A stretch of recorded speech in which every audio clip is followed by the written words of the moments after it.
अस्सलामुअलैकुम वरहमतुल्लाहि वबरकातुहू। Dear students, मेरा नाम है कलीम हुसैन और आप लोग देख रहे हैं information.com चैनल। तो जैसे कि कल की वीडियो में हमने chapter number 1 humans digestive system का topic organs of digestive system में से एक ऑर्गन माउथ का ज़िक्र किया हुआ था और उसके बारे में हमने मालूमात आपको फ़राहम की थी और कुछ ना कुछ इसके बारे में डिटेल्स क्वेश्चनियर के फॉर्म में आपके सामने रख ली थी। तो इस क्लास के अंदर मैं आप लोगों के सामने जो है डियर स्टूडेंट्स के सामने एसोफेगस जो सेकंड डाइजेस्टिव ऑर्गन है पूरे डाइजेस्टिव सिस्टम में, तो ये मैं आपके सामने इस क्लास के अंदर क्लियर करना चाहता हूँ। जो पॉइंट्स आपके सामने मैंने ऑलरेडी लिखे हुए हैं उसके बारे में डिटेल्स आपको दूँगा। तो क्लास शुरू करने से पहले आप स्टूडेंट से ये दरख्वास्त करता हूँ कि अगर आपको पिछले वीडियोस में उसमें जो टॉपिक्स मैंने पढ़ाए हुए हैं तो उसमें अगर कोई मसला हो तो आप इजीली कंसल्ट कर सकते हैं कमेंट्स में। तो बग़ैर टाइम वेस्ट किए आते हैं अपने टॉपिक की तरफ। आज का जो टॉपिक है वो है एसोफेगस।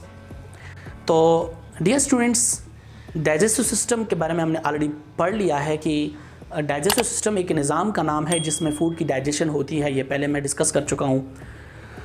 फिर पिछली वीडियो में हमने ये डिस्कशन की कि कुछ ऐसे ऑर्गन्स हैं, हिस्से हैं, पार्ट्स हैं जो रिस्पॉन्सिबल है, जिसकी ये ज़िम्मेदारी है, जिनकी ड्यूटीज़ हैं, जो काम सर अंजाम देते हैं।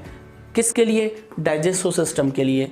यानी जो निज़ाम चल रहा होता है, जो हमारी फूड की डाइजेशन होती है माउथ से लेकर स्टमक तक और एनस तक, ये सारा प्रोसेस जो होता चला जाता है डाइजेस्टिव सिस्टम में, निज़ाम में, ये पूरा जो सिस्टम चलता है, निज़ाम चलता है, ये एक ऑर्गन्स इसमें रिस्पॉन्सिबल हैं। ऑर्गन्स की ड्यूटी है। तो कल के ऑर्गन्स माउथ के बारे में हमने डिस्कशन की थी। आज इस क्लास में एसोफेगस है। तो एसोफेगस के बारे में कुछ पॉइंट्स हैं जो मैं क्लियर करना चाहूँगा अभी। तो first point says that the pathway for food between pharynx and stomach। इस पॉइंट में ये बताया जा रहा है कि एसोफेगस जो है ये एक पाथवे मतलब एक रास्ता है, एक ट्रैक है, एक रास्ता है किसके लिए? खुराक के लिए। क्योंकि कल डिस्कशन हुई है इसके बारे में कि सब कुछ हो रहा है खुराक के साथ ही हो रहा है। ठीक है, तो खुराक के लिए एसोफेगस एक पाथवे है, एक रास्ता है कि खुराक उसके ऊपर से जाएं, उसमें से जाएं। किसके दरमियान ये रास्ता है? Between pharynx Hulk and stomach, और मैदे के दरमियान। यानी इंसानी बॉडी का जो हल्क है, ये फॉर एग्जांपल हल्क है, यहाँ से ये पाथ है कहाँ तक? स्टमक तक। ये हमारे पास स्टमक है फॉर एग्जांपल, ये हल्क है, फेरेंक्स है, ये क्या है? ये फेरेंक्स, और ये क्या है? स्टमक। तो ये जो यहाँ से लेकर यहाँ तक जो पाथवे है इसको कहते हैं एसोफेगस। ठीक है, तो ये फूड की नाली भी उसको कहते हैं, फूड कनाल यानी खुराक की नाली, ग़िज़ा की नाली। सेकेंड पॉइंट की तरफ आते हैं। साथ साथ रजिस्टर भी डियर स्टूडेंट्स अपने पास रखा करें और ये पॉइंट्स आप अपने साथ नोट्स करते जाएं। ठीक है, सेकेंड पॉइंट ये है कि it is the second digestive organ in digestive system. निज़ाम के अंदर ये दूसरा ऑर्गन है जो डाइजेस्टिव सिस्टम यानी निज़ाम में ड्यूटी सरअंजाम देता है, जिसके बारे में हमने बता दिया कि ये पाथवे है, यानी एक लिंकेज है, किस्म का लिंकेज है। एक मिसाल मैं यहाँ पे पेश करना चाहता हूँ, वो ये कि अगर आप किसी जगह पे अड्डे में गाड़ी में बैठ जाते हो तो किसी दूसरी जगह जाते हो तो उस अड्डे से दूसरे अड्डे तक जो रास्ता है ये एक पाथवे है। एक अड्डे से मसलन एक कोहाट का अड्डा है, पेशावर का अड्डा, इसके दरमियान जो रोड है ये एक पाथवे का काम करता है इन दोनों अड्डों के दरमियान। तो सेम सिचुएशन यहाँ पे भी है। फूड ने जाना है माउथ से स्टमक तक, तो इसको, इस खुराक को, फूड को जो पाथवे प्रोवाइड करता है, मुहैया करता है, जो रास्ता मुहैया करता है, वही रास्ता जो है एसोफेगस है, जो फूड को ले जाने का काम करता है। कहाँ से? माउथ से लेकर, मुंह से लेकर कहाँ तक? स्टमक तक। और अभी तक हमने ये पिछले वीडियो में ये सीख लिया है कि फूड को किस फॉर्म में लाया गया है? बोलस के फॉर्म में। तो बोलस ने जाना है एसोफेगस के थ्रू पाथवे के थ्रू फूड ने जाना है बोलस के फॉर्म में इस माउथ से लेकर स्टोमक तक सफ़र तय करना है। तो तीसरा पॉइंट जो है ये है कि it is a long narrow and hollow muscular tube. Tube कहते हैं एक ऐसी चीज़ को जो अंदर से कुकली हो, अंदर से खाली हो, रॉड टाइप। ये जो सामने आप उसका टिप देख रहे हो, ये अंदर से क्या है, खाली है। तो ऐसी एक एसोफेगस का सीन ऐसा है, आप देख सकते हैं ये अंदर से खाली है और दोनों सिरों से भी उसकी जो है ओपनिंग्स भी खाली है, ठीक है। तो इन सिरों से, इनके अंदर जो है खुराक की पैसेज होती है माउथ से लेकर स्टोमक तक। किस फॉर्म में? बोलस फॉर्म में। ये भूलना नहीं है, च्यूड फॉर्म में, मिक्स्ड विथ सिलेवा फॉर्म में, ठीक है। तो ये क्या बोल रहा है ये point? It is a long narrow and hollow muscular tube. ये एक लंबी और तंग, लंबी या लंबा भी कह सकते हैं, लंबा, तंग और हॉलो का मतलब खोखला। मस्कुलर कहते हैं रग जिसके ऊपर हो। हम मसल का नाम आपने सुना होगा डियर स्टूडेंट्स। ये मसल्स जो है ये एक किस्म के रग होते हैं। तो इसके अंदर भी क्या होते हैं? रग होते हैं। तो उस रग भरा एक ट्यूब है, उसमें मसल्स हैं। ऐसा एक ट्यूब है जिसमें मसल्स हैं। ये ट्यूब है जिसके इर्द गिर्द क्या है? मसल्स हैं, ठीक है। ये और रिंग फॉर्म में ऐसे होता है, ठीक है। ये एसोफेगस ऐसे फॉर्म में होता है, ठीक है।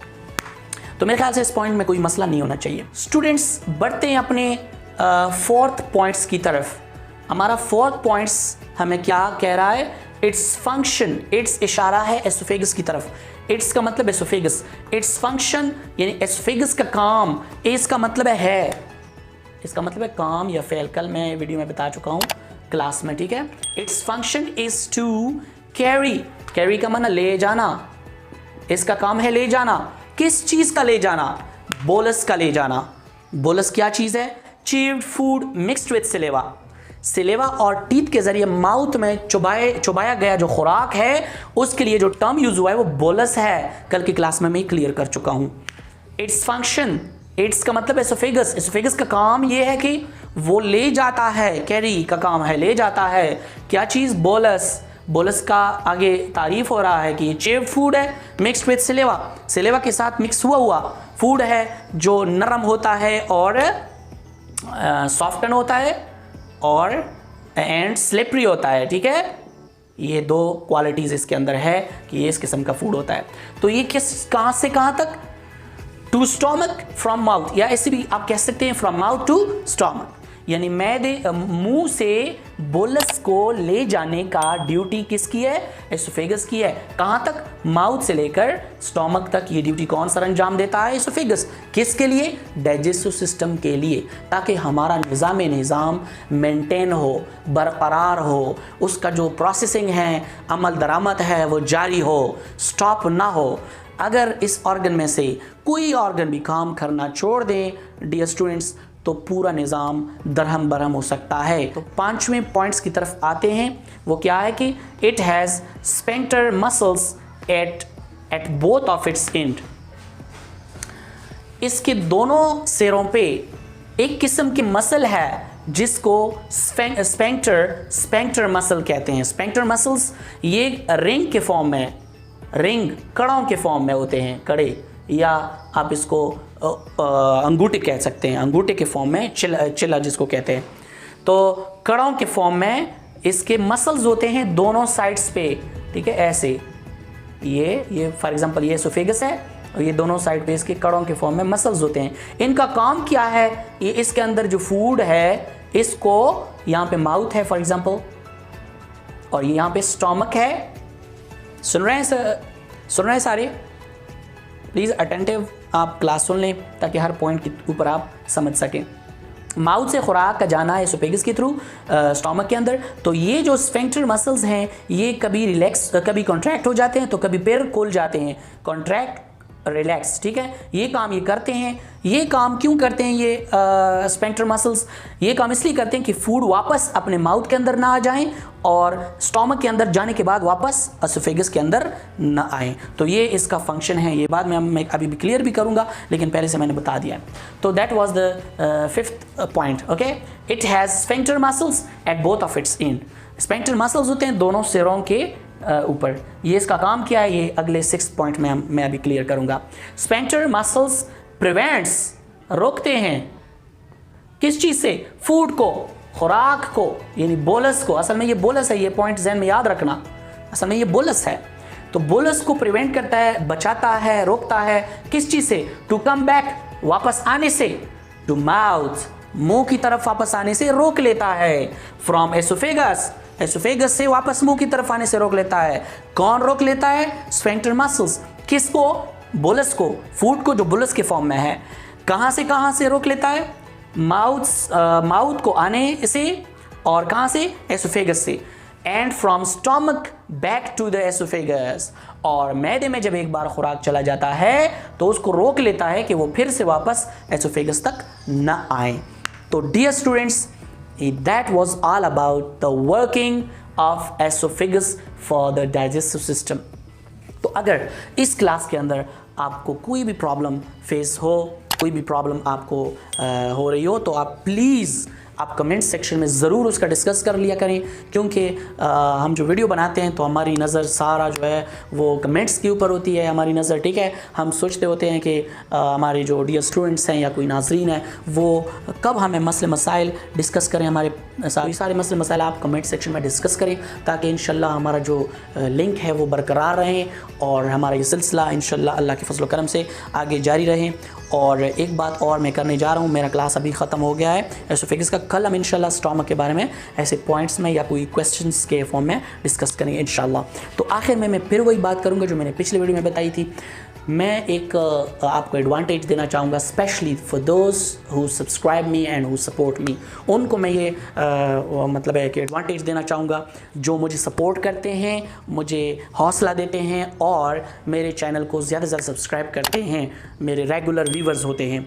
तो कौन सा है, स्क्रीन पे एक बार फिर मैं अपने व्हाट्सअप नंबर को आपके साथ शेयर कर रहा हूँ। इस व्हाट्सअप पे आप लोग अपने नंबर से व्हाट्सअप कर लें, ताकि मैं चैप्टर वाइज MCQs आपके लिए बनाऊं और खुशी खुशी आपके साथ शेयर करूं। इसका फ़ायदा क्या होगा, जैसे मैंने पहले भी डिस्कस किया है कि इसका फ़ायदा ये होगा जो एकेडमिक स्टडीज़ जिनकी है स्टूडेंट्स की, वो भी उनकी बरकरार होगी। ईटा के टेस्ट में सक्सेसफुल रिज़ल्ट आएगा। जो कैंडिडेट्स टेस्ट्स के लिए PhD टेस्ट के लिए पोस्ट के लिए अप्लाई करते हैं उनके लिए भी आसानी होगी ये MCQs सीख के, ठीक है। तो इंशाल्लाह कोशिश करें इस वीडियो को अपने दोस्तों के साथ शेयर करें, उनके साथ स्पेशली जिनका नेट सिस्टम नहीं है तो उनको भी फ़ायदा पहुंचेगा। और ज़्यादा से ज़्यादा इस वीडियो को लाइक कर लें और सब्सक्राइब करना कभी भी मत भूलिएगा। तो that was all about today class. तो अपने होस्ट कलीम हुसैन को दीजिएगा इजाज़त। अगले वीडियो में इंशाल्लाह फिर मुलाकात होगी। अल्लाह हाफिज़।